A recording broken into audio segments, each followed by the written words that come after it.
Hello mga ante, magluto tayo ng isda, iprito natin, tapos lagyan natin ng sauce. At ayan, ang isda natin, malaki, tinanggal ko na yung ulo kasi hindi magkasya sa prituhan ko. Ayan, kapag nagpriprito ako ng isda, nilalagyan ko ng slice ng ginger para pangtanggal ng lansa. At ayan guys, yung isda natin na binigay sa kapitbahay.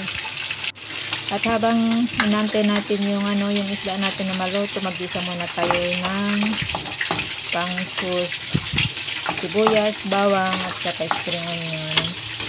At may sauce tayo na binili ni Among na spicy na matamis.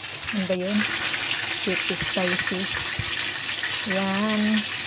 Prito na natin ng ito. At ayan na nga, tapos nang naluto yung sibuyas, spring onion at saka garlic, ilagay na rin natin yung sauce.